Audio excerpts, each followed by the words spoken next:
Jadi saya ikut saudara dibawa ke Jakarta. Di sana itu saya coba untuk ngelamar-lamar kerjaan gitu ya. Keluar terus ngelamar jadi sales. Sales apa tuh, Pak? Buku-buku Islam. Kamu mikirin apa hari ini? Saya bilang nggak ada. Nggak mungkin. Kalau kamu nggak mikirin sesuatu hari ini, pasti itu nggak bakalan zero. Mentalnya itu yang dulu saya memang kita mah biasa bang ditolak orang kan, ditolak di ini tuh biasa. Tapi dengan mental yang kita miliki, kita nggak ngebalas orang dengan. Setiap orang punya cerita, setiap orang punya kisah. Ada yang masih tertutup rapat, tetapi ada juga yang siap untuk dibuka. Disinilah kisah-kisah menemukan tempatnya. Selamat datang di Buka Tutup, podcast yang membuka kisah dan menutupnya dengan penuh makna. Buka Tutup karena ada inspirasi di setiap ceritanya.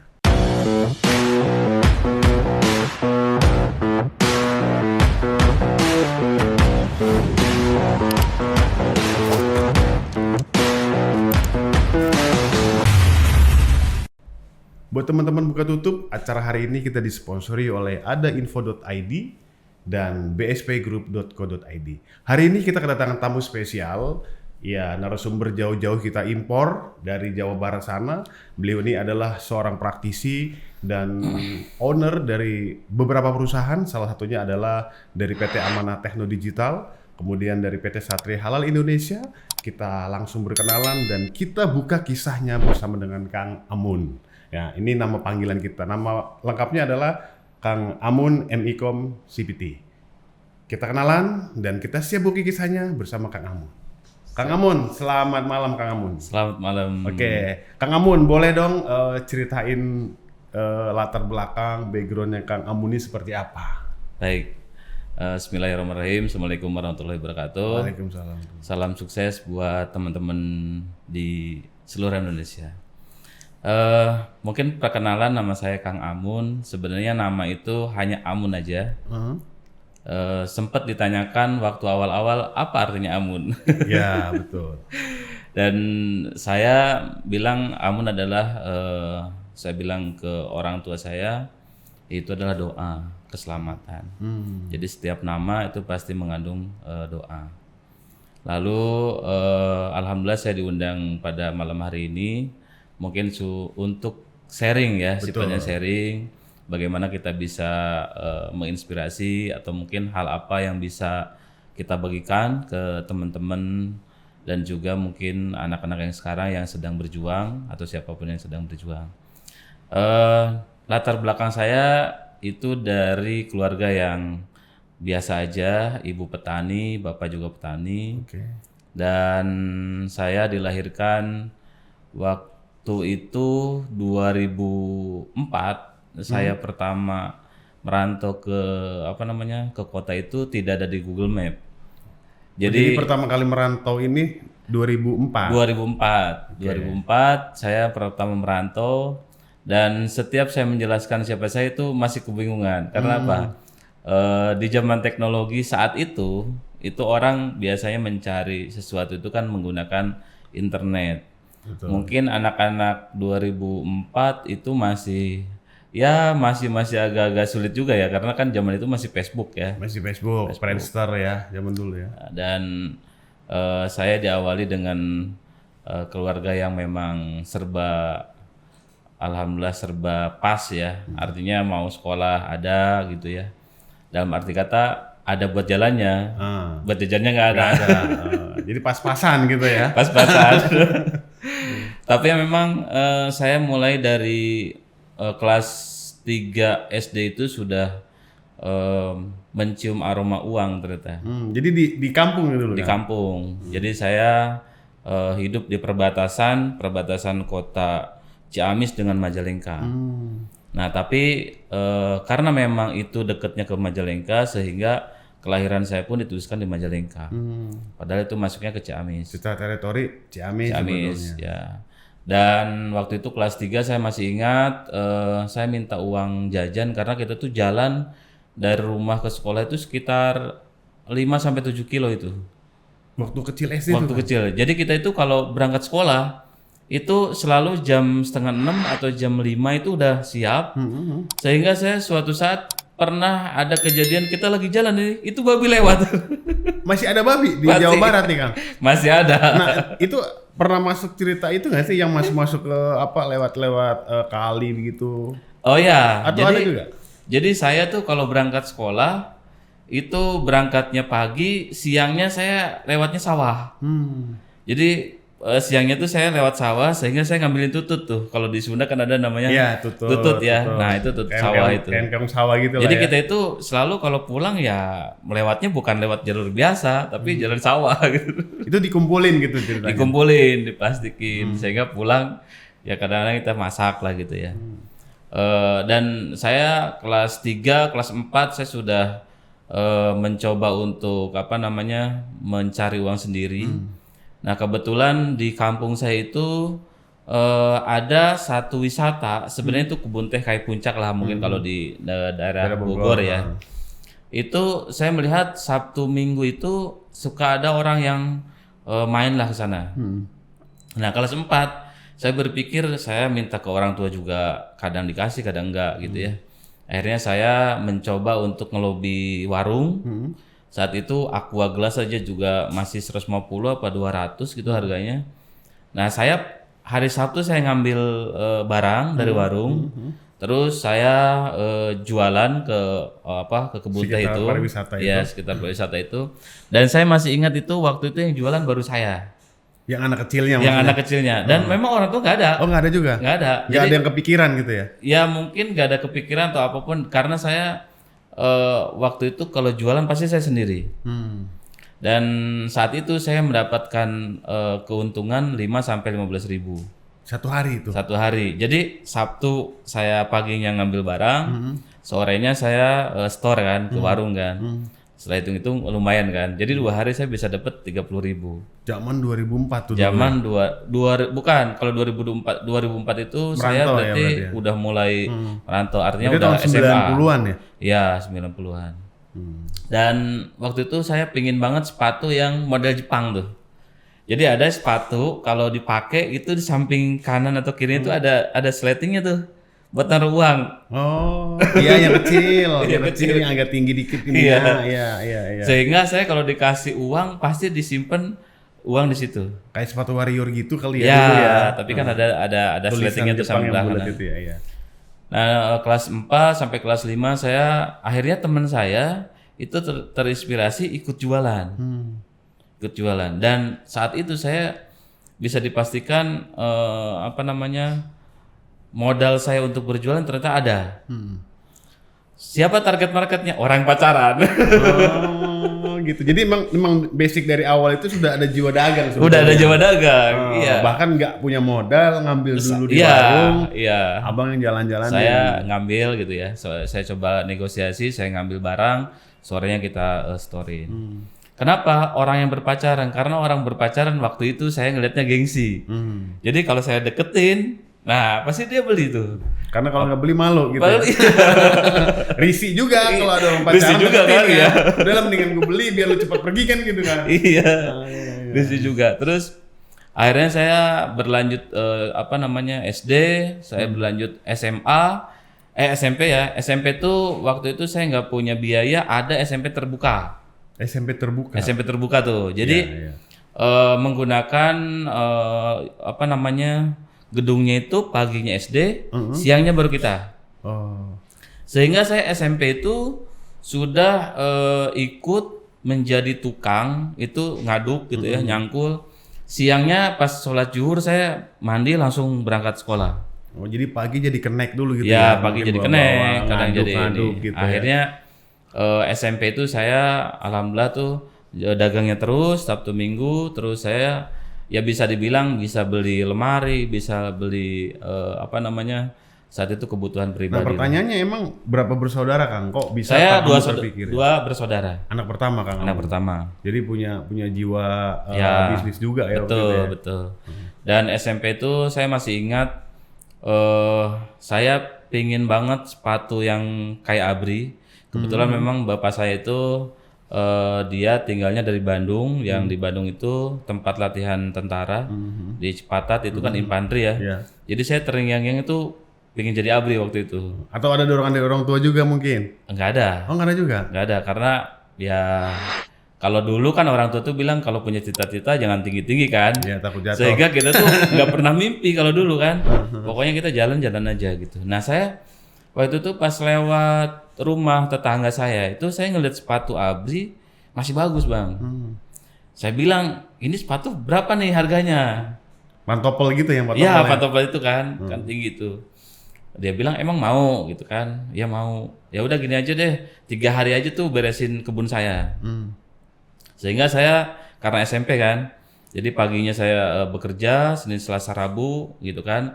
Dapat sepatu saya potong, karena kan ketinggian, saya kan pendek kan. Oh, dipotong sendiri? Potong sendiri gitu kan.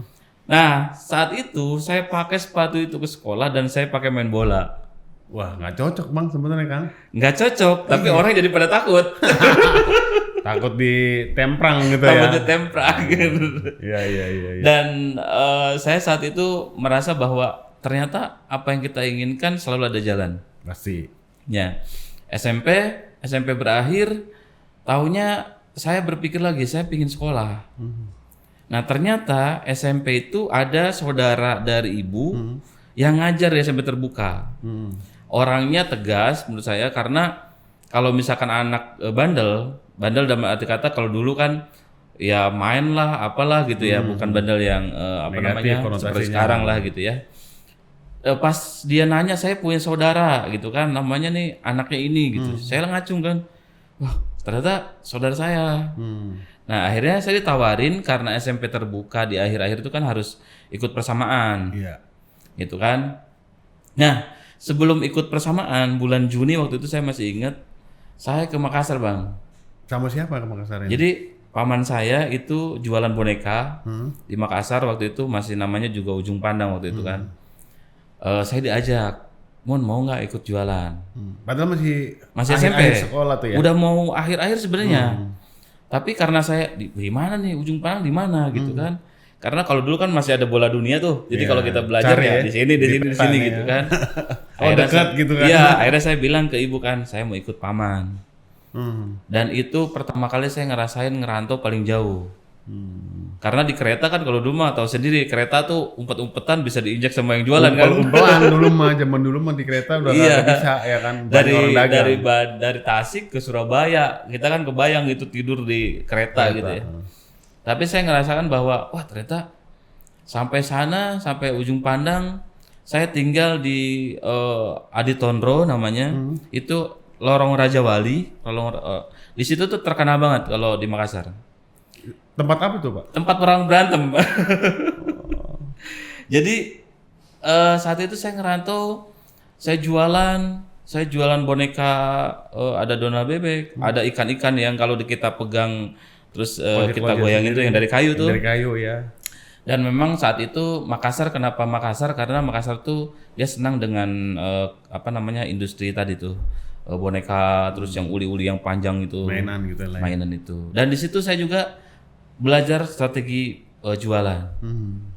Jadi kalau misalkan jualan kita harganya dari dalam 7.000, itu nawarin jangan cuma 10.000. Betul, karena orang pasti nawar separohnya. Pasti nawar separohnya.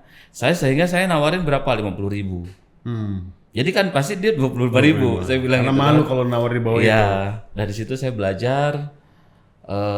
Pulang itu saya karena mau ujian. Mau ujian SMP. Saya bilang ke paman saya harus pulang. Karena saya harus ujian sekolah. Akhirnya saya pulang dari Makassar. Ibu saya tuh nangis-nangis gitu ya, karena kan udah mau pertama kali jauh, mau nelpon kemana zaman itu kan nggak ada. Belum ada ya. Belum ada. Akhirnya saya melanjutkan sekolah lagi, ikut ujian persamaan, dan saya ditawarin sama saudara saya, kamu mau nggak lanjut ke SMA, Aliyah. Tapi dengan syarat, dia bilang gitu kan, saya mau. Tapi dengan syarat kamu tinggal di rumah orang tua saya di kota Ciawi, Ciawi Tasikmalaya ya. Ya udah nggak apa-apa. Jadi saya SMA itu orang yang saya pas masuk di MOS itu, di masa orientasi siswa itu, yang lain kan dengan temennya. Kalau saya itu kadang bingung, nggak punya teman. Berarti sebetulnya itu merantau juga ya, Bang? Merantau juga tuh. Dari kota ke Dan kota lain saya kan? terkenal kalau mungkin abang tahu film Popeye, Popeye, Popeye ya, si kan pelaut. tangannya kekar gitu kan. Nah itu saya persis kayak gitu. Karena apa? Saya biasa megang cangkul, saya megang gergaji, jadi tangan saya terbentuk bukan karena fitness. Terak lah ya berarti lah ya. Ditakutin juga berarti dong di sekolah Ditakutin kan? juga.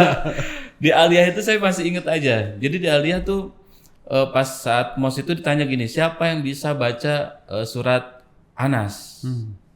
Nah kita orang kampung. Kalau ngaji itu kita nomor 1 gitu kan, ya. biasa. Bahkan sehari bisa 2 kali, 3 kali. Saya pikir saya bisa saingan dengan yang lain. Ternyata yang lain nggak ada yang acungan Nggak ada yang tangan. acung.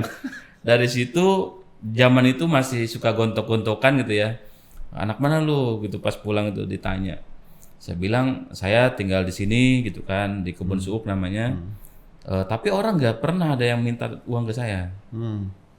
Nggak tahu karena mungkin takut apa gimana. Mungkin fisik kali. Ya mungkin itu ya. Tapi emang setelah saya telusuri memang mereka segen. Karena mungkin saya juga bicaranya biasa aja, nggak songong lah, nggak apa gitu ya. Ya sampai-sampai saya bilang ada satu saat ada teman saya juga yang dipalak gitu ya, zaman dulu lah. Saya bilang saya mau berantem lah di lapangan, saya bilang gitu. Kenapa? Karena saya nggak tega teman saya dimintain kayak gitu, palakin. Tapi ujungnya bukan berantem bang, malah jadi temen. Saya pertama kali bisa pakai motor tuh motornya musuh saya tadi. Gitu. Mungkin punya kekakaran tubuh mungkin jadi satu nilai positif kan. Betul. Mungkin orang lihat dari fisik akhirnya nggak mau. Betul, karena memang ya kalau saya lihat kan anak-anak di kota kadang mungkin mereka sudah terbiasa dikasih segalanya sehingga ya apapun mungkin mereka ini. Tapi saya di SMA pun saya coba belajar dan di situ ada ide saya juga untuk bisnis. Jadi di kelas itu kan suka ditanya tuh siapa yang mau kolektif LKS. Ya. Saya bilang saya. Sehingga saya gratis dong LKS. Jadi setiap tahun saya gratis LKS. Dan juga waktu itu SMA itu saya belajar satu sisi saya sebagai anak yang masih proses untuk dewasa dan arti kata ya kita masih senang main segala macam, tapi satu sisi lagi saya nungguin kakek dan nenek. Sehingga saya pola pikir harus bisa menyeimbangkan Antara sekolah dan juga nanti di rumah itu ngurusin orang tua. Orang tua yang sifatnya memang sudah sepuh kan. Jadi saya tuh pulang sekolah nggak boleh lebih dari jam 1:30. Kalau 1:30 misalnya lebih saya tuh tahu. Karena keluarga kakek itu memang guru semua. Jadi kalau misalkan jangankan kita punya pacar ya. Baru naksir si A si B aja itu sampai ke rumah tuh. Jangan pacaran dulu, lu belajar gitu. Kayak gitu. Punya orang dalam berarti ya. Punya orang dalam. Nah, tapi memang saya melihat SMA saya benar-benar ada suatu saat yang memang saya pernah sakit hati karena mau jajan tuh nggak punya duit di SMA. Kan kalau LKS karena saya harus beli LKS tapi saya akhirnya gratis. Terus kalau ke sekolah saya nggak ada kendaraan akhirnya saya jalan kaki. Pagi itu jalan kaki. Tapi ya kan namanya kita pengen jajan. Akhirnya saya waktu itu memang bisa dibilang naksir lah kalau zaman dulu ya. Sama perempuan gitu ya, naksir. Tapi berarti masih normal Kang kalau ada naksir gitu. Karena tapi ya zaman dulu kan cuman biasa ya, nggak kayak sekarang lah gitu. Dan saya waktu itu sakit hati banget, ditikung sama teman saya. Ditikung sama teman saya sehingga saya di situ saya berdoa ya Allah saya pengen punya orang pacar yang memang dia bisa ngasih jajan saya. Waktu itu. Tujuannya itu. Dan sebulan kemudian saya bener bang. Jadi dia ngungkapin ke saya suka sampai saya bisa jajan. Oh, jadi ditraktir mulu sama ditraktir mulu, tapi kan namanya kita cowok ya kan. Berarti kan harus nyari pacar yang kaya kan. Iya. Ya harusnya lebih dari kita kan gitu. Cuman zaman sekarang kan beda kayak Kang. Yang punya duit yang mau dideketin sama cewek kan. Nah akhirnya karena di akhir-akhir ya kelas 3 ya. Kelas 3 saya bilang saya mau fokus untuk ujian. Mohon maaf saya harus, karena saya tuh paling malu kalau jalan sama cewek, paling malu karena apa? Karena kan lingkungan kakek saya ini guru. Jadi kalau dulu itu kan kita ngelihat orang tua tuh ya, jangankan kita nantep begini, nggak bisa kita. Betul. Karena kalau di Sunda itu kan ada tahapan-tahapannya bang. Jadi kayak kita tuh kayak nggak menghormati, songong banget sih lu ngelihat menatap muka orang tua. Bahkan kita menghindar untuk ketemu sama orang tua atau guru ya. Iya, bahkan dia dibilang cuman dilihat doang itu udah takut gitu ya. Nah sehingga saya SMA, terus ada satu momen dimana saya ingin banget jadi tentara. Waktu itu. Sempet daftar juga? Daftar juga saya, kurang berapa senti gitu ya. Apanya nih, tingginya? Tingginya. Oh tingginya. Tingginya. Jadi kalau fisik saya menang, tapi tingginya kurang. Dan di situ saya pasrah itu dalam arti kata. Tapi saya ngebayangin saya harus bisa ke kota saya waktu itu. Merantau ke kota. Merantau. Akhirnya saya berdoa. Nah, keluarga kakek itu ternyata ngelihat saya nih. Oh ternyata nih anaknya rajin belajar, terus ya walaupun gak prestasi tapi masih masuklah di 5 besar. Di sekolah tuh selalu prestasi lah, dalam arti kata ada nilai lah. Ada gitu nilai ya. lah, nggak bawa-bawa banget lah. Nggak bawa-bawa banget gitu ya. Akhirnya singkat cerita saya merantau ke Jakarta. Di tahun 2024 itu? 2024. Jadi pertama kali saya ke Jakarta tuh 2024. 2004 berarti? 2004 ya. 2004 saya telah lulus. Saya tuh nyari kerjaan ternyata lumayan juga ya. Merantaunya ada saudara di Jakarta? Atau? Ada. Oh, ada. Jadi saya ikut saudara dibawa ke Jakarta. Di sana itu saya coba untuk ngelamar-lamar kerjaan gitu ya. Sampai saya dari Cijantung nih, dari Cijantung sampai ke Pal, karena dulu kan saya di Pal Sigunung, saya tinggal di situ. Itu jalan kaki, masukin lamaran gitu ya, nanya ke satpam. Itu kan sepanjang itu ada kan pabrik-pabrik ya. Ya, sepanjang itu kan banyak pabrik. Iya, betul. Saya coba untuk ikut tes gitu. Tes, terus saya ada cucian motor, saya tawarin saya boleh nggak? Karena saya malu kalau di rumah di tempat saudara nggak kerja kan. Dan akhirnya saya waktu itu mulai ketemu temen yang memang bisa dibilang dia agak melek tentang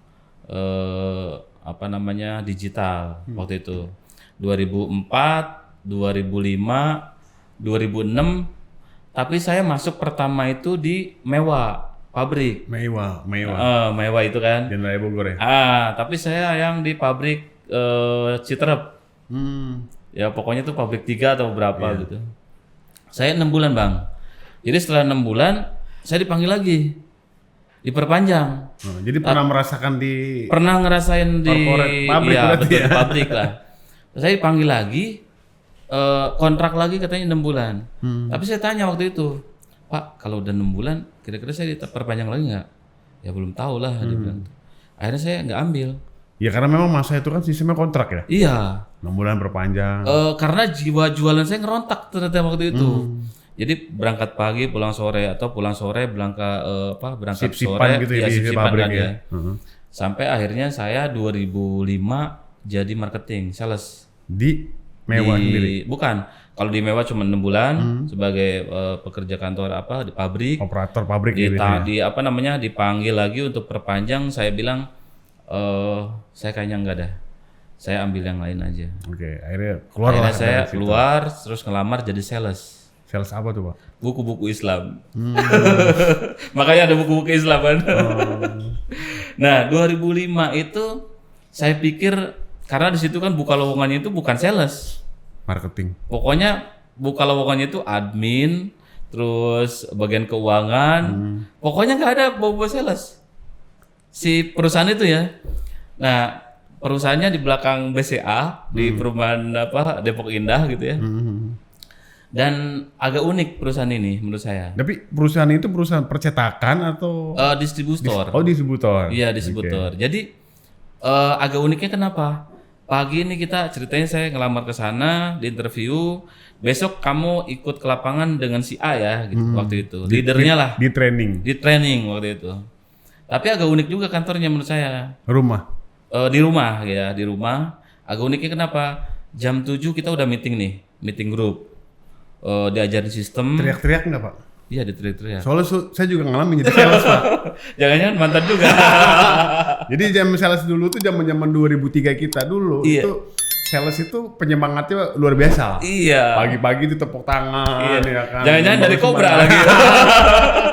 Tapi beda kalau Bapak salesnya buku, Iya. kalau Kang Amun buku, kalau saya dulu salesnya sales Panci. panci. Kompor gas. Terus apa Ini ya, namanya? regulator ya? Enggak, bukan. Saya dulu lebih ke sales Kanebo, Oh, Kanebo. Walkman, Gespel. Kalau saya dulu pakai dasi harus. DSX ya, DSX ya. Bukan. Dulu tuh Naga Bonar. saya Oh, namanya. Naga Bonar. Naga Bonar Sakti Persada, NBSP lah dulu namanya Iya, gitu. iya. Mungkin sama lah karena Iya. memang basically ya kalau dulu saya taunya marketing. Betul. Cuman ternyata memang ijazah juga ditahan di situ kan. Ya. Abang dijahan nggak? Iya. Iya. Berarti Jadi kisahnya nih hampir mirip-mirip iya, sebetulnya sama kisah saya. terjebak dalam dunia sales waktu itu saya. Tapi yang uniknya paginya briefing jam 7, jam 8 tuh saya udah ngaji, Bang. Jadi kita briefing, meeting bareng all, ada ngaji dulu nih. Iya. Ngaji dulu satu ayat gitu ya, ngaji. Setelah itu kasih motivasi, setelah itu ke lapangan. Kalau lapangan ini jalan sendiri atau ada mobil operasional dari kantor? Jalan sendiri. Sama berarti. Saya punya leader namanya Mbak Nila. Udah almarhum karena waktu Covid kemarin. Pertama kali saya diajarin komunikasi, jualan. Anggaplah ini buku gitu ya, yang dijual. Itu saya diajarin, kan sebelum ke lapangan kita diajarin 5 langkah komunikasi, cara ngomongnya seperti ini kan. Saya bilang, udah cukup. Setiap mau praktek, saya nggak mau dilihatin. Pikir saya grogi aja sih. Kalau dilihatin harus ke leader kan. Iya. Tapi kata dia, ini sistem, ini kamu harus ngomong. Saya bilang pokoknya buku habis dah, closing dah, gimana caranya? Dan saya paling nggak berani waktu itu. Tapi setelah saat itu saya belajar, jadi sepanjang Margonda tuh Bang, kantor keluar masuk, kita wajib tawarin. Nggak itu door to door Pak. Door to door. Cuma Direct memang selling. produknya buku doang. Buku. Kalau saya buku. Sama persis berarti sama saya. Ya, Cuma bedanya ini produknya buku. Kalau Iya, kita produknya kalau saya macam-macam. buku. Waktu itu buku waktu masih rame tuh ayat-ayat cinta. Terus Novel-novel gitu ya. Ketika cinta bertasbih, don't be sad. Heeh. Jangan bersedih kan. Iya. Latahajan gitu Iya. ya. Terus apa namanya? Berarti lebih ke banyak buku bukan motivasi sebetulnya kalau itu mah. Buku-buku Islam. Buku-buku Islam motivasi bukan motivasi ini tapi cerita kan itu Karena kan. memang itu dari penerbit. Nah, sehingga waktu itu saya jualan itu kayak ustad. Iya. Karena apa? Lah kita jual buku misalkan siro. Paling nggak kita harus baca dulu Bang. Iya, secara singkat Secara isi buku singkat, itu. Isi buku itu apa? Latahajan misalnya, kita kan baca dulu. Iya. Sehingga dari situ saya punya wawasan bahwa oh ternyata jualan gampang. Kenapa? Bapak dengan modal hanya 50.000, Bapak bisa mempunyai ilmu, bisa dikasih ke anak, bisa dikasih ke keluarga. Betul. Coba kalau Bapak dengan 50.000, Bapak jajan bakso atau apa Habis buat diri sendiri. Sehingga Bapak, oke Pak, mau ngambil 5 atau jangan 5, 1 aja.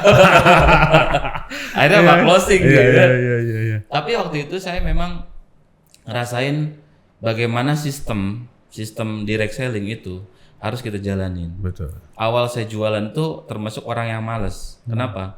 Karena saya ditarget, mungkin Abang juga ada target. Kalau saya tuh sehari 100 orang yang harus ada masuk daftar list. Hukum rata-rata. Hukum rata-rata. Semakin banyak kata tidak akan menemukan kata Iya. ya kan?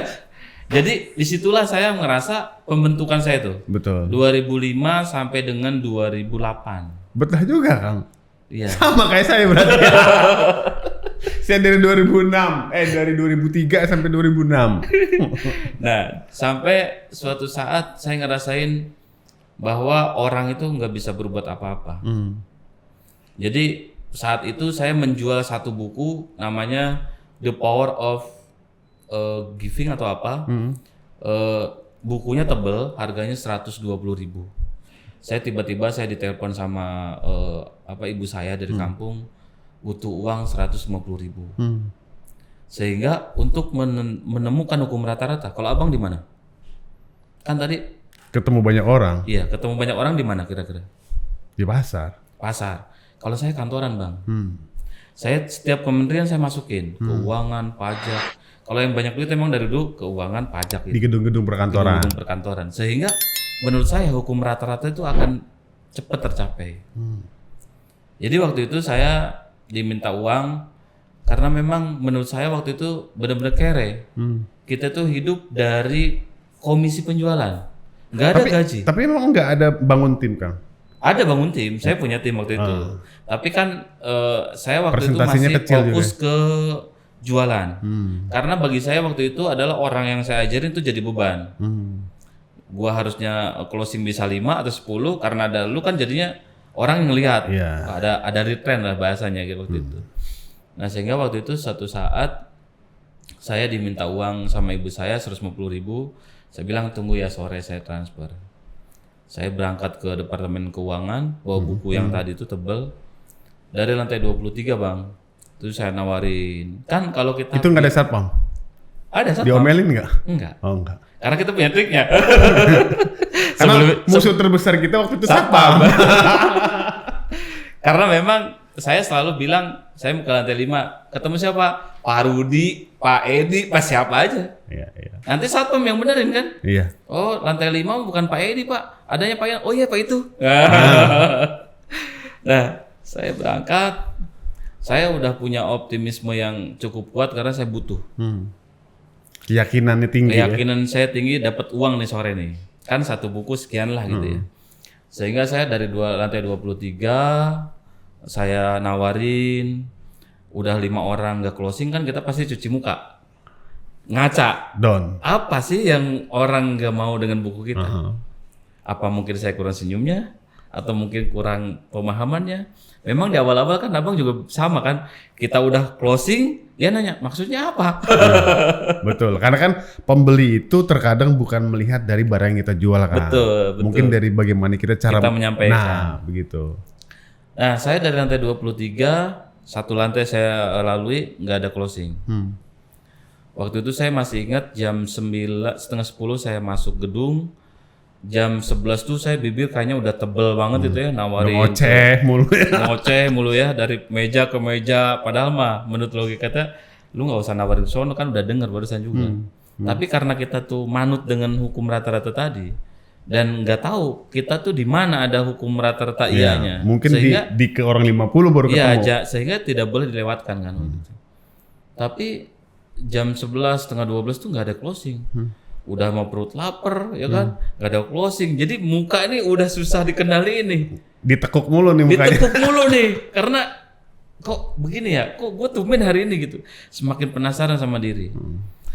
Saya sampai jam 12 tuh mau azan ada bapak-bapak. Kan saya biasanya suka dari gedung 1 ke gedung ke lantai 1, misalnya lantai 23 ke 22 kan saya nggak lewat lift. Karena ada satpam kan. Saya biasanya lewat belakang tangga lah, masuk situ. Saya ngerenung di tangga, saya berdoa, ya Allah, ini ibu saya lagi butuh duit nih, gua harus bisa closing nih, gitu kan. Ada bapak datang, Mas udah makan belum? Udah Pak, saya bilang gitu kan, tadi pagi. Dia tunggu bentar deh, dia ke dalam lagi, dia ngambilin nasi tuh, nasi kotak. Mas ini ada nasi, saya makan dulu. Makan, habis makan karena istirahat kan. Saya nggak tahu bapak ini sampai sekarang saya nggak tahu. Nggak ketemu, maksudnya jadi saya posisi lagi duduk kayak kita lagi ngerenung kok nggak closing gitu ya, sehingga bapak ini pun saya ngelihat mukanya ingat, tapi pas ke dalam saya cari-cari nggak ada. Ya walau alam mungkin dia habis ngasih makan saya terus dia keluar pulang kampung kali Pak, ditelepon sama ibunya lah gitu ya. Sampai saya nggak tahu. Dan itu setelah sholat zuhur saya coba balik lagi melanjutkan sampai dengan sore itu nggak closing. Saya di kereta itu kayak seolah sampai pulang bener nggak dapat closing. Dan itu list udah saya catat kan, hampir ketemu 200 orang waktu itu. Di kereta kan tahu sendiri kayak pindang kan. Iya. Apalagi kalau rombongan Bogor tuh, dia disewa satu gerbong ngobrol kenceng-kenceng kan gitu. Udah gitu orang dagang banyak juga kan waktu itu masih. Pokoknya saya pulang tuh lesu lah. Nyampe ke rumah itu ditanya sama leader saya, Ke kantor, sampai kantor. Iya, nyampe kantor kan. Nyampe kantor ditanya, berapa closing? Wih, pasti banyak closing ya. Karena saya coba untuk senyum tapi susah juga. Gitu ya. Karena kita memang nggak closing kan. Kagak ada duit, gimana Nggak mau ada senyum? duit kan. Akhirnya saya bilang ya zero. Ya udah besok di impact kan. Habis maghrib sholat maghrib di impact lagi sama leader saya. Kamu mikirin apa hari ini? Saya bilang nggak ada. Nggak mungkin. Kalau kamu nggak mikirin sesuatu hari ini, pasti itu nggak bakalan zero. Coba kamu renungin deh. Tadi mikirin apa? Setelah saya renungin ternyata memang saya itu hari itu saya berharap sama orang. Jadi saya itu seolah kayak milih-milih dan berharap sama orang. Jadi ini kayaknya Oke, ini beli nih. Nah, Iya, ini kayaknya kayaknya beli nih. cuma nawar doang nih. kan nggak lewat. semakin kita berharap begitu bang, nggak ada ternyata. Benar. Sehingga saya hari itu saya menyadari, saya ngerenung lagi.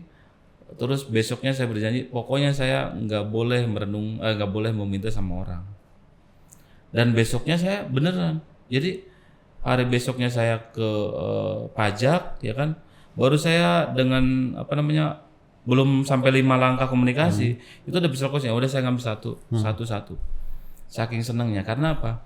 Pembawaan kita itu nggak terbebani. Iya, santai lah ya.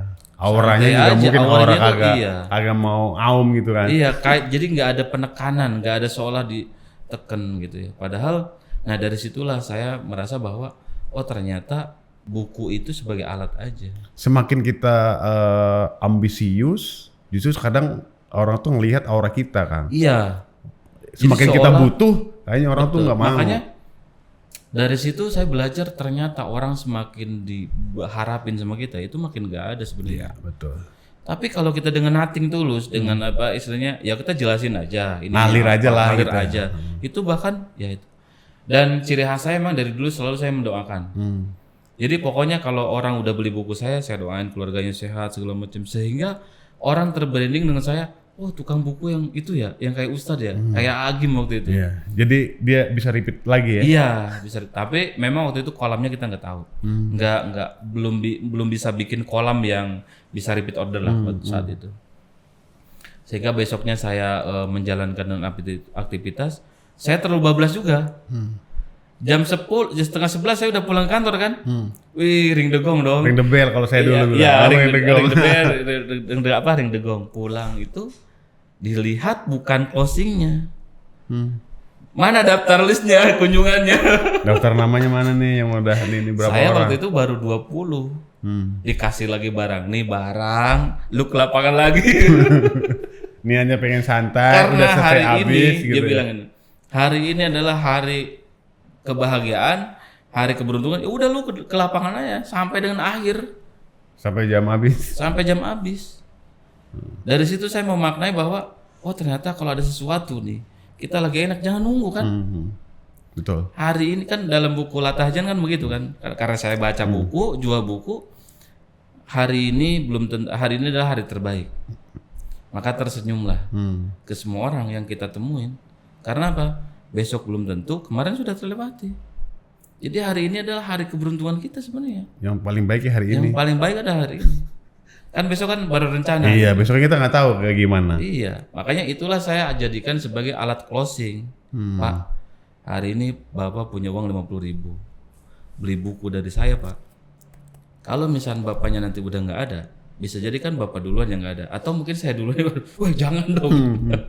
Ini buku Pak, dibaca sama anak Bapak, sama istri Bapak. Jadi ilmu Pak. Dengan 50.000. Makanya Bapak kasih hadiah aja yang terbaik. Beli 5 gitu kan. Kata saya, ini buat anaknya, ini buat istrinya, ini buat saudaranya, ini buat temennya. Banyak banget kan, satu aja. Biasalah ilmu-ilmu sales sampai gitu loh. Nah, itu sampai tahun berapa tuh, Kang? 2008. 2008. Dan itu happy gitu ya jalaninnya. Sampai saya ditawarin PNS di perpustakaan BPK waktu itu. Karena kan saya banyak orang yang suka ternyata dengan semangatnya kita sebenarnya. Betul. Semangatnya kita. Makanya kan kadang-kadang kita orang baju tuh rapi kan. Orang beli itu sebetulnya kalau saya lihat saya pelajari dari dulu, itu bukan hanya dari produknya kan. Ya. Justru saya juga pernah ngalamin di masa gila ya udah jam 5 sore saya nggak closing. Gimana caranya orang bisa beli? Akhirnya segala cara kita lakuin kan. Salah satunya dulu saya pakai logat bahasa Jawa kan. Oh iya. Jadi ada orang tuh mau beli bukan karena bukunya, tapi karena semangatnya. Jadi saya bahasa Jawa, dia bukan ngelihat dagangan saya, tapi ngelihat muka saya. Kamu dari Tegal ya mas? Enggak pak, saya dari Tegal. Jadi merasa kasihan. Saya nggak peduli mau ngelihat saya kasihan kayak mau apa, yang penting laku. Gitu. Karena kalau enggak kita dimarahin. Betul, karena kan ada target memang. Di sales itu ada target gitu. Nah menarik sekali ya teman-teman. Jadi mental Kang Amun ini udah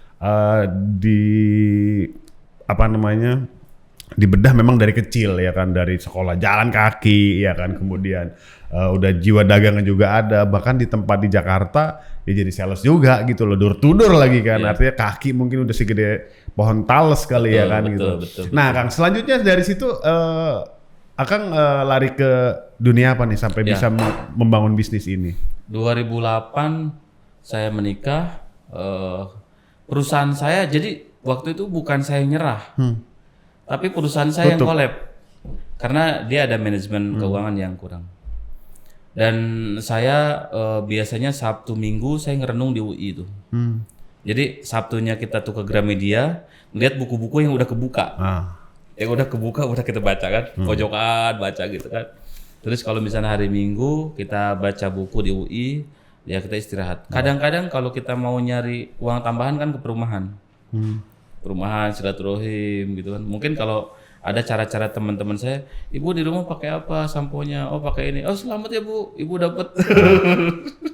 Kalau jual produk juga. Ya kalau saya dulu lebih ke pengajian karena saya merasa bahwa ini kan buku-buku Islam, gak mungkin kita pakai promo-promo seperti itu. Dan salah satu buku yang saya sampai sekarang baca itu udah Berpikir dan Berjiwa Besar. Ini menurut saya mengajarkan mental kita itu bagaimana kita harus berpositive thinking. Betul. Ke siapapun. Bijaksana. Dan 2008 saya ngerasain perusahaan saya collab. Wah saya kemana nih?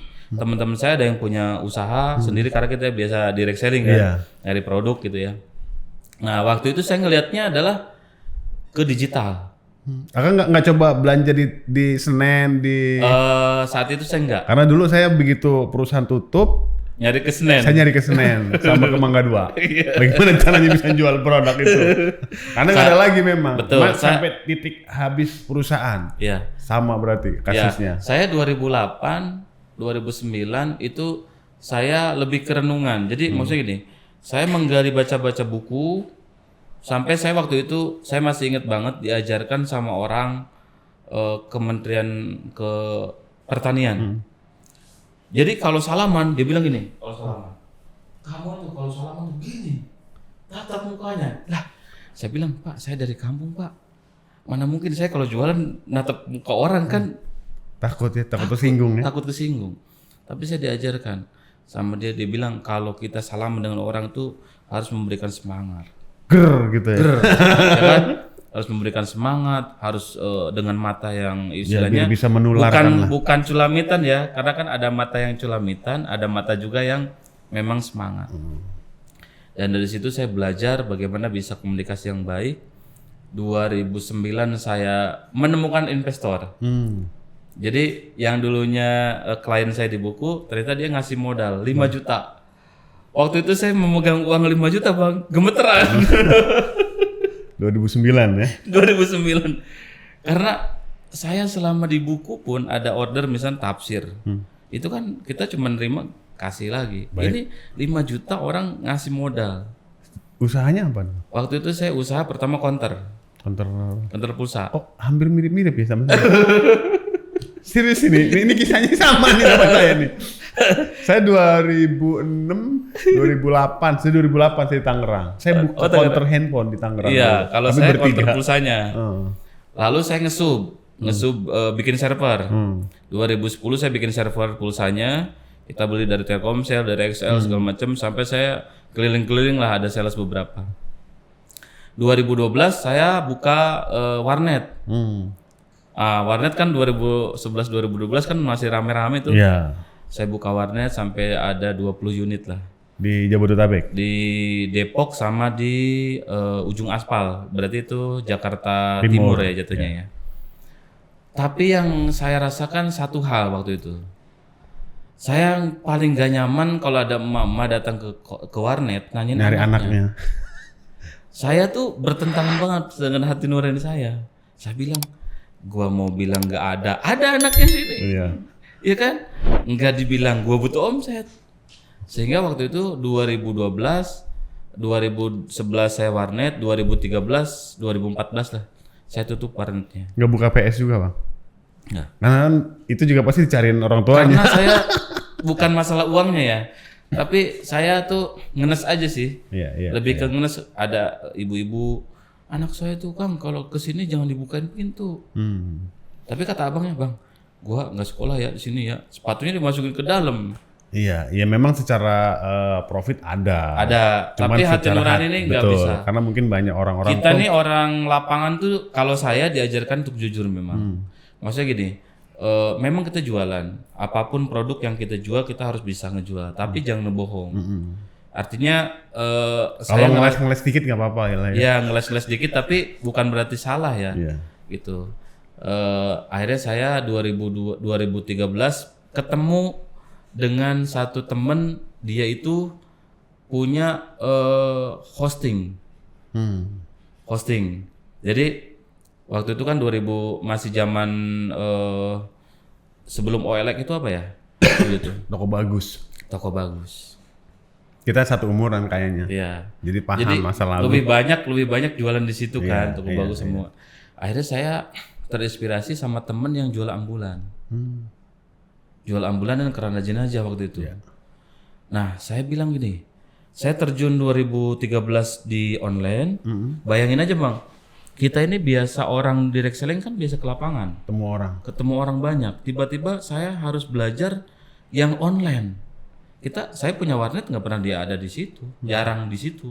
Tapi sekalinya ada di situ ada mama yang datang lah, gue gimana rasanya gitu kan. Akhirnya belajar online, ternyata saya ikut jualan ambulan waktu itu. Ambulan dan keranda jenazah. Saya belajar SEO. Nah, ketemu pakar yang dia orang Telkomsel yang dulunya bikin 2G, dia bikin usaha hosting. Nah, 2013 sampai 2014 saya bukan ditarik sih karena lebih sering diskusi aja. Nah, ternyata saya gampang memahami bahasa dia dari sisi teknisnya. Jadi saya akhirnya buka kelas. Buka kelas SEO ya. SEO terus FB Ad 2013 sampai 2016. Nah, saya jadi asisten otomatis dong. Jadi tahu banget bagaimana cara Facebook Ads gitu ya. Dari mulai 5 orang, 10 orang, 20 orang sampai ngerasain, wah duitnya udah mulai nih. Tapi waktu itu masih tetap kurang karena saya sebagai asisten, bukan sebagai pengajar. Nah, ternyata yang ngajar dengan asisten lebih seneng dengan asisten. Karena tipikal yang ngajar ini satu arah. Jadi nggak mau mendengarkan ya. Iya, dia terlalu jenius. Sehingga masa gitu aja nggak bisa sih Bu. Nah, orang kan waktu itu di 2013-2014 kan masih zaman-zaman BBM kan. Masih mudah tersinggung juga orang-orang itu. Juga. Harus memang bisa mengakrabkan juga. Dan waktu itu saya ketemu satu klien orang Cina, dia lagi bangkrut, tinggal sisa uang 8 juta berapa. Dia bilang ini, Kang, boleh nggak saya ikut kelas ini nih, modal saya terakhir. Ada jaminan nggak kalau nanti toko saya rame? Digituin bang. Saya bilang, Pak, secara jaminan, ini yang saya ajarin, yang saya bantu ajarin. Ibu ini mah berhasil, ibu ini mah enggak, ilmunya sama. Waktu itu iklan kan harus pakai kartu kredit di FB Ad. Nggak bisa kalau nggak pakai kartu kredit.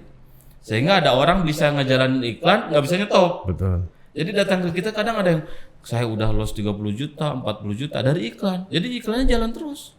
Karena memang kartu kredit tagihannya selalu ini. Iya, dan terus-terusan kan. Nah, jadi saya menikmati dunia digital 2013 sampai 2016. Ternyata saya jadi malah naik nih. Akhirnya saya buka kelas sendiri. Jadi sekarang punya perusahaan sendiri? Iya. Akhirnya ada program 1 juta domain waktu itu. Nah 1 juta domain ini kan website ke sekolahan kemanapun gitu ya, sehingga itu program pertama kali pemerintah yang memberikan website gratis. Dan saya ngelola waktu itu sama teman saya nih. Jadi saya pernah ke Lombok, pernah diundang ke Bandung, ke Sukabumi. Bahkan saya ngerasain banget ya, saya dibayar jadi pembicara waktu itu 350.000 di Bandung. Sewa mobil Ongkos dari sendiri. sini. Iya, ongkos sendiri. Dipikir-pikir ya itu mah nggak nutup dong. Tapi dari situ Bang berkahnya. Saya satu hari waktu itu sempat ngajar 200 orang karena memang lagi senang-senangnya Berbagi belajar ilmu ini juga ya. berbagi ilmu. Dan jadi akhirnya saya ke branding di Bandung, Sukabumi, Tasikmalaya. Tapi yang jelas Bandung sama Sukabumi lah. Pakar SEO. Iya pakar SEO. Pakar SEO. SEO dan affiliate gitu. Nah akhirnya dari situ 2016, 2017, 2019 saya masuklah di Depok. Diminta sama provinsi untuk dampingin UKM. Nah dari 2019 ini kan saya masuk ke UKM itu kan biasa kita pembicara. Nah ini di UKM harus ngomong. Jadi mentalnya itu yang dulu saya memang kita mah biasa Bang ditolak orang kan. Ditolak di ini tuh biasa, tapi dengan mental yang kita miliki kita nggak ngebalas orang dengan sikap yang jelek gitu. Nah, peralihan nih 2017 ke 2019 saya diminta sama kampus Tangerang kalau nggak salah itu ada proyek untuk 1 miliar kalau nggak salah untuk UKM. Dan waktu itu kesepakatannya adalah yuk kita ini uang kelola dengan program. Sehingga waktu itu saya bilang program pendampingan aja kalau gitu. Dari mana ilmunya? Pakai SEO kalau nggak affiliate karena saya basicnya itu waktu itu. Saya meeting ke Bandung, ternyata di Bandung saya ditemukan dengan anggota DPR dan juga orang-orang yang menurut saya dalam tanda kutip pendidikannya tinggi. Di situ udah deal Bang. Tapi 2 hari 3 hari kemudian nggak ada kabar. Dan saya dipanggil lagi ke Tangerang itu ditanyanya bukan Kang gimana caranya ini program jalan, enggak. Pertanyaannya adalah Kang Amun gimana caranya bisa balik modal uang 1 miliar dalam waktu 6 bulan. Saya bilang ini kan program bukan pinjaman. Bukan usaha. Ya kan? Saya kalau kayak gitu saya nyerah. Nah ternyata itu adalah strategi mereka mengeluarkan saya. Karena waktu itu saya masih SMA. Jadi nggak masuk dalam kriteria gitu kan. Akhirnya saya kuliah, pokoknya gue sakit hati banget nih. Gue harus bisa ngomong ke orang yang pendidikannya tinggi tapi selevel. Karena ternyata di sini tuh bukan kita jago jualan, bukan hanya kita jago ngomong. Kalau lu pendidikan rendah, nggak didengar sih. Karena pengakuan negara dari situ juga. Karena pengakuan negara dari situ juga. Saya udah beberapa kali dibilang sama istri saya, kuliah. Padahal sebetulnya ilmu mereka belum tentu sama kita. Karena kita kan expert di bidang itu. Karena saya suka duit, akhirnya saya kuliah ngambil jurusan akuntansi. Pikir saya kan hitung duit ya.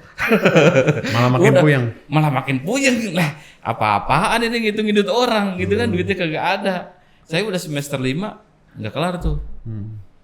Nah sehingga abang akhirnya banting setir bangun bisnis itu di mana? Nah 2019 sebenarnya 2019 saya coba mulai bangkit lagi itu dengan waktu itu kan masih pembicara. Masih ke branding dengan pembicara. Direct selling-nya udah nggak ada nih. Tapi jiwa jualannya masih nempel. Jadi saya 2019 saya memutuskan 2019 saya memutuskan saya menemukan satu hal yang menurut saya tidak ada sebelumnya. Ya, betul. Jadi kenapa direct selling waktu itu mereka itu tumbang? Karena mereka sendiri nggak tahu karakter dia sendiri. Kan kenapa kru kita, mungkin abang juga dulu punya kru. Kenapa kru kita itu runtuh atau nggak bisa sampai sukses? Karena apa? Karena kita sendiri mengarahkan mereka itu hanya dari perkiraan, nggak ada tes. Betul. Nah 2019 saya menemukan namanya talent mapping, tes karakter kepribadian 32 kekuatan dan 32 kelemahan. Di situ saya memulai nemuin jati diri saya. oh ternyata memang saya bukan cocok di akuntansi. Saya ini kekuatannya di omongan. Sehingga apa? Kekuatan saya tuh selling nomor satu, jualan. Nah, terus saya gali lagi dengan ilmu namanya Stephen gitu ya. Stephen terus ada lagi. Gitu ya? Dites, DISC segala macam. Sehingga saya 2019 saya mencari kampus yang komunikasi. Saya bilang ini kalau kayak gitu mas saya cocoknya komunikasi. Negosiasi dari kecil ke warung, ya kan saya nego bisa ngambil barang apa enggak, sorenya dibalikin. Itu kan negosiasi. Itu kan ilmu komunikasi. 2019 saya kuliah akhirnya sambil jalan bisnis, sambil pendampingan UKM, sambil juga saya kuliah. Sehingga saya 2002 2003 itu kalau nggak salah saya gelar S1 dan itu jadi satu kebanggaan karena menurut saya di kampung saya belum ada yang S1. Waktu itu. Nah, yang seumuran kita kali ya? Iya, seumuran saya dan juga di bawah saya. Oh gitu. Karena pendidikan masih rendah di saya.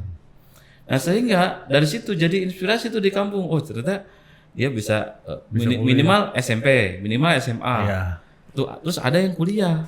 Adik saya dorong kamu kuliah. Jadi barometer lah ya tolak ukur yang di kampung. Adik saya dorong jadi kuliah, terus S1 juga dia kelar. Malah dia duluan sih karena saya pikir gue sakit hati nih sama orang yang sebelum-sebelumnya. Jadi kamu harus kuliah. Tapi dia memilih jadi guru adik saya. 2003 itu saya beres kuliah dan ibu saya bilang ya setengah nggak percaya karena nggak pernah ngasih uang. Nggak pernah ngebiayain lah di tahun 2023 ya. Iya. Saya juga ibaratnya benar-benar biaya sendiri. Sehingga saya kalau ditanya di kampung, sebenarnya kamu itu usaha apa? Saya bilang tuyul. Ternak tuyul. Karena bingung ya. Saya tuh penghasilan karena kita punya ilmu SEO kan. SEO itu saya keranda jenazah, ambulan, mungkin kalau sekarang kuburan gitu ya. Kenapa? Karena di situ menurut saya ilmu SEO itu nggak mungkin ada orang main-main.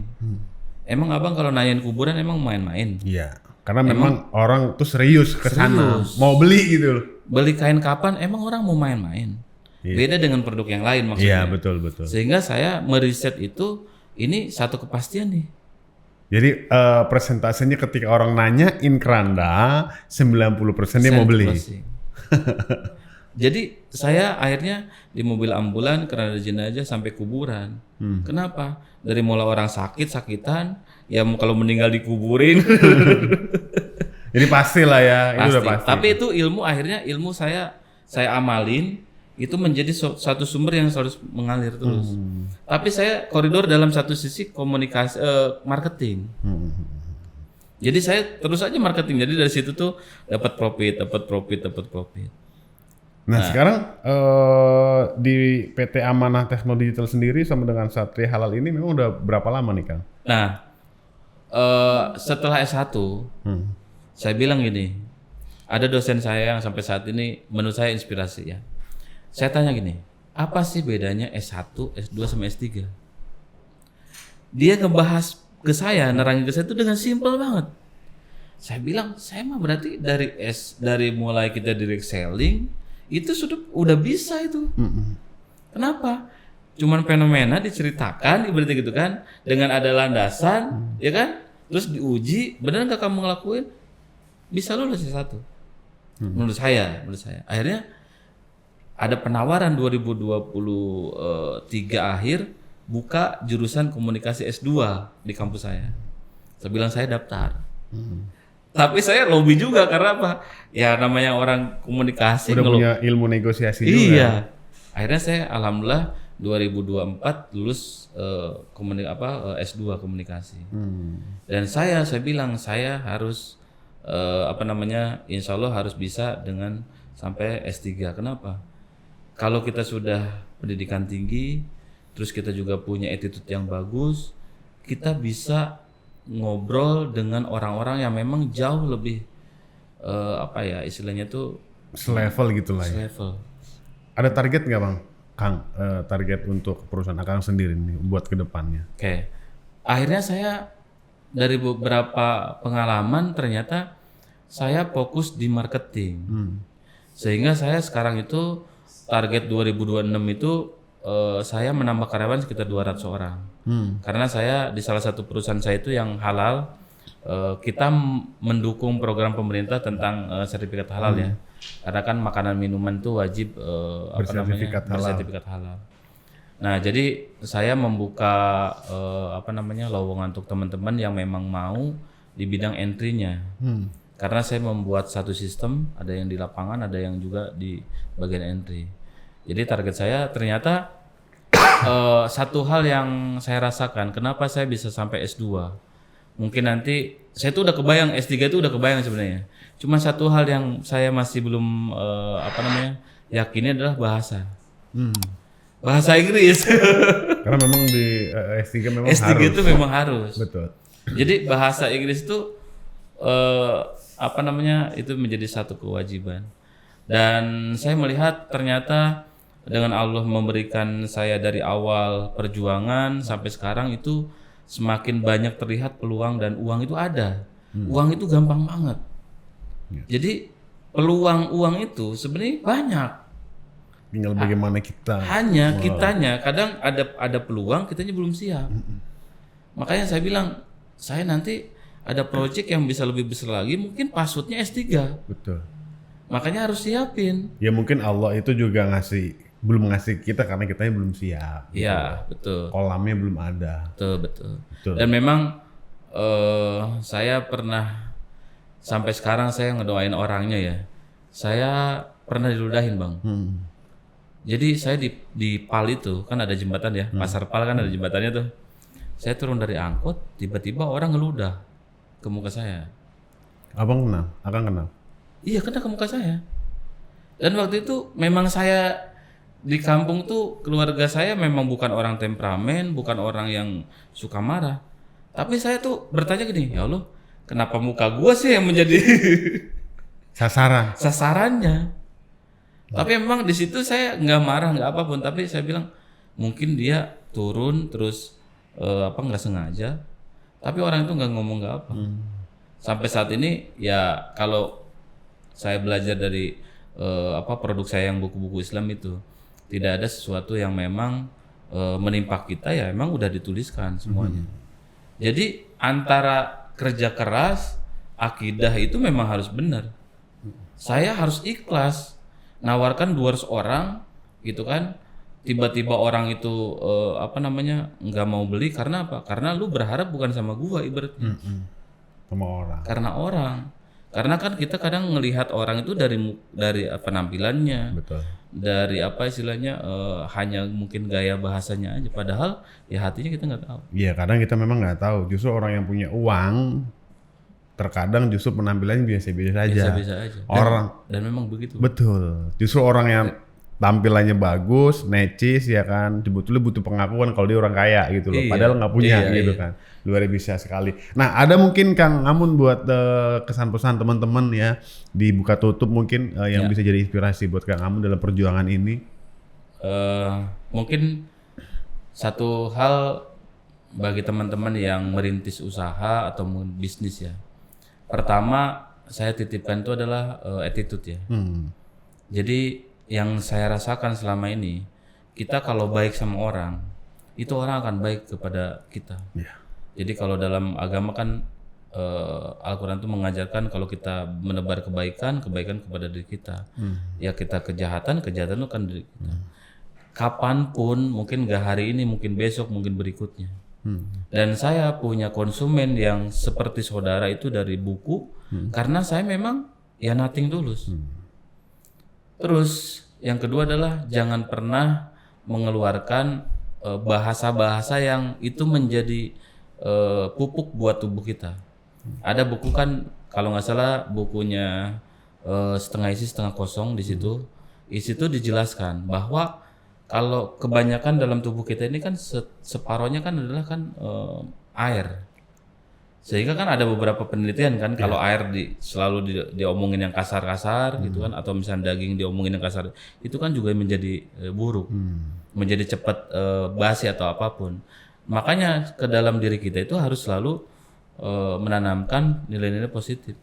Saya bukan yang nggak pernah marah, saya sering marah. Tapi saya kalau misalnya lagi nyetir mobil gitu ya, tiba-tiba ada motor ngegunting di depan jalan, saya bilang gua doain lu biar biar punya truk 5 gitu. Artinya marah, tapi biar aja dia ngerasain nyupir kan gitu. Iya. Tapi nggak ke lebih konotasi negatif banget lah gitu loh. Karena artinya kan ya kita berhak marah. Bahkan Rasulullah bilang kalau seandainya orang itu memang seharusnya marah. Tapi sebaiknya kemarahan itu ya kita berpikir gitu. Apakah kemarahan itu menjadi hal baik atau malah jadi jelek. Contoh misalnya gini, buang sampah tuh jangan sembarangan lu. Dengan Mas tolong ya kalau buang sampah itu jangan sembarangan. Itu beda. Mungkin tadi kita jualan. Beda. Orang kok bisa ya si A, si B dalam ilmu komunikasi kan begitu. Kalau kita dengan orang Sunda ya kita harus samain dengan orang Sunda. Sama dalam kehidupan. Kalau kita misalkan ingin dihargain orang ya kita harus menghargai orang. Wah tapi susah Kang, gak ada yang susah. Itu kembali kepada diri kita. Makanya saya ngerasain dan circle ya. Jadi jangan pernah kita berada di circle yang orang-orang selalu negatif. Kenapa? Pasti akan ke bawah. Ikut-ikutan. Saya sekarang punya teman mungkin 8 orang, 5 orang lah. Itu 2 orangnya sedang S3, 2 orangnya udah S2. Saya meyakini mungkin enggak besok atau mungkin tahun depannya saya bisa S3. Betul. Kenapa? Karena kita ada circle itu. Di lingkungan yang itu. Positif. Bukan kita mau sombong, ternyata kita ini kan seharusnya ya dalam tatanan bahasa ilmu komunikasi. Ilmu yang susah pun kita harus bisa menyampaikan dengan bahasa yang mudah. Betul. Kenapa? Jangan membuat ya gua kan S2, lu harus terima enggak. Ada caranya bagaimana mereka supaya bisa punya aturan, tapi ada caranya juga kita harus memberikan motivasi supaya orang lari. Kenapa adanya sistem? Karena sistem itu kita tinggalin tetap jalan. Betul. Kenapa kita harus ada omongan yang positif, edukasi yang jelas, sehingga saya yang anak orang desa bisa S2. Bahkan mungkin nanti bisa S3. Bukan diukur dari hartanya. Karena apa? Kalau memang itu bisa diukur dengan hartanya, kasihan dong. Guru SD yang guru-guru kita dari dulu gitu aja. Guru SMP kita dari dulu mungkin gitu aja. Lah kenapa mereka nggak lebih kaya dari kita? Betul. Karena memang ilmu di pendidikan itu bukan diajarkan kekayaan. Betul. Beda mungkin dengan ilmu bisnis ya. Betul. Kalau kita kan ilmu bisnis karena karena di sekolah itu kan nggak diajarin bagaimana cara mencari duit. Iya. Makanya beda dengan saya. Target 2026 saya bilang saya targetnya itu adalah sehari minimal itu profit 50 juta. Itu kan dunianya bisnisnya. Betul. Berarti saya harus bukan dihitung hanya dengan PPKN belajar bukan itu, tapi belajar bisnis. Tapi itu menjadi motivasi buat teman-teman tuh gitu. Jangan pernah kita membatasi dengan mimpi kita. Tapi yang jelas attitude menurut saya. Saya di direct selling pernah nggak closing, ya mungkin kita samalah. Pernah saya juga ikut mobil polisi karena nggak punya duit. Pernah kita direct selling nggak laku. Pernah ngambilin uang 500 rupiah terus beliin gorengan makan-makan. Pernah. Makanya saya selalu namanya IWS. Ingat waktu susah. Lu kalau waktu susah nih duit 1.000 aja diminta sama orang nggak punya duit. Betul. Jadi sebenarnya alat. Nah saya kenapa punya temen yang saya bilang saya nggak mungkin tahun depan atau tahun depannya lagi bisa S3 karena saya masih di sini. Kalau misalnya saya keluar dari lingkungan ini mungkin saya nggak tahu dari apa. Dan omset bisnis pun sama menular. Jadi kalau dulu kan ibaratnya kita ngomongin berapa omset 100 juta, aduh gimana ya minder. Kalau sekarang udah biasa. 1M, 2M. Jadi jangan bilang ya kalau orang yang banyak duit itu sombong, jangan bilang. Karena mereka itu mengeluarkan uang sedekah 10 juta, 100 juta itu biasa. Justru yang sombong itu orang yang nggak punya duit, ngomong punya duit. Sombong tuh. Makanya saya itu daripada terkenal nggak punya duit, kelihatan punya duit, mendingan biasa aja tapi banyak bermanfaat buat orang. Setuju. Gitu. Makanya ya saya berharap teman-teman itu jangan hanya melihat wah si A udah sukses, saya kayaknya nggak mungkin, jangan. Karena setiap orang itu sudah dikasih jalan suksesnya. Betul. Tapi yang paling penting adalah temukan dulu lu itu karakternya apa. Kalau misalnya kita memang bukan orang marketing, jangan harap juga jadi jadi marketing gitu kan. Mungkin kita orangnya orang produksi, mungkin orangnya memang orang yang ibaratnya punya ide yang besar gitu. Jadi, wah luar biasa sekali nih buat teman-teman. Ada mungkin Kang yang mau dipromosiin hari ini dari Kang Ambung sendiri? Yang pertama teman-teman bagi yang memang nanti 2000 atau mungkin belum ada pekerjaan, jurusannya yang jelas dia punya laptop, punya komputer, tidak gaptek gitu ya. Kerjanya dimanapun di rumah, yang penting ada internet. Ya. Saya membutuhkan banyak karyawan nanti 2026. Yang kedua, saya senang berkolaborasi dengan teman-teman yang punya ide yang sifatnya buat kebermanfaatan ya, bukan sifatnya juga kita untung terus yang lain buntung. Yeah. Karena dalam bisnis itu semakin banyak kita memberikan manfaat ke orang lain, maka semakin banyak keberkahan di situ. Bertambah juga. Bertambah juga. Jadi saya titip pesan, semangat.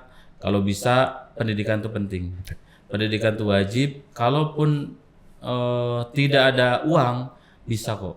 Kita bisa komunikasi, bisa ngobrol, bisa negosiasi. Apa sih yang supaya kita bisa tetap ikut dalam pendidikan. Jadi saya bisa sekarang seperti ini karena saya pendidikan. Oke. Jadi bukan diukur dari hartanya atau yang lain-lain. Ya mungkin teman-teman buka tutup, sobat info ketika nanti butuh pekerjaan juga yang sifatnya mungkin freelance ya Kang ya, bisa di luar juga. Nah ini mungkin bisa hubungi iklan ini ya, ini ada nomornya, nanti bisa kontak ke Kang Amun langsung. Siap. Dan terakhir Kang, sebelum kita tutup podcast hari ini, kalau diibaratkan pintu nih Kang Amun ini sedang buka atau tutup?